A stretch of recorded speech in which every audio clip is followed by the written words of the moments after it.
নমস্কাৰ নিউজ 24 অসমৰ সমুদ্ৰসকলক স্বাগতম জনাইছোঁ। মই আছিকুৰ আহমেদ। উচ্চ ন্যায়ালয়ৰ ৰায়ৰ পাছত পঞ্চায়ত নিৰ্বাচনক লৈ মুখ্যমন্ত্ৰীৰ ডাঙৰ ঘোষণা। কেতিয়া হ'ব নিৰ্বাচন ক'লে মুখ্যমন্ত্ৰীয়ে। গুৱাহাটী উচ্চ ন্যায়ালয়ৰ ৰায়ৰ পাছতেই প্ৰতিক্ৰিয়া প্ৰকাশ কৰিছে মুখ্যমন্ত্ৰী হিমন্ত বিশ্ব শৰ্মাই।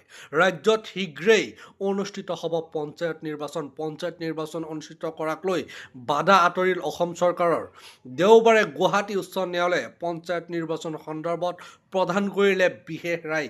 উচ্চ ন্যায়ালয়ে অনুমতি দিয়াৰ পাছত প্ৰশস্ত হৈ পৰিল পঞ্চায়ত নিৰ্বাচন অনুষ্ঠিত কৰাৰ পথ। 9খন লেখ আবেদনে সামৰি লোৱা অঞ্চলক বাদ দি বাকী ঠাইত অনুষ্ঠিত হ'ব পঞ্চায়ত নিৰ্বাচন। গুৱাহাটী উচ্চ ন্যায়ালয়ৰ ৰায়ৰ পাছতে প্ৰতিক্ৰিয়া প্ৰকাশ কৰিছে মুখ্যমন্ত্ৰী হিমন্ত বিশ্ব শৰ্মাই। তেওঁ কয়, বহাগ বিহুৰ আগে পিছে অনুষ্ঠিত হ'ব পঞ্চায়ত নিৰ্বাচন। মেট্ৰিক আৰু উচ্চতৰ মাধ্যমিক চূড়ান্ত পৰীক্ষাৰ বাবে এতিয়া অনুষ্ঠিত নহয় পঞ্চায়ত নিৰ্বাচন। উল্লেখ্য যে নিৰ্বাচনৰ দিন ঘোষণা হ'লেই ৰাজ্যত প্ৰযোজ্য হ'ব নিৰ্বাচনী আচৰণবিধি। ধন্যবাদ।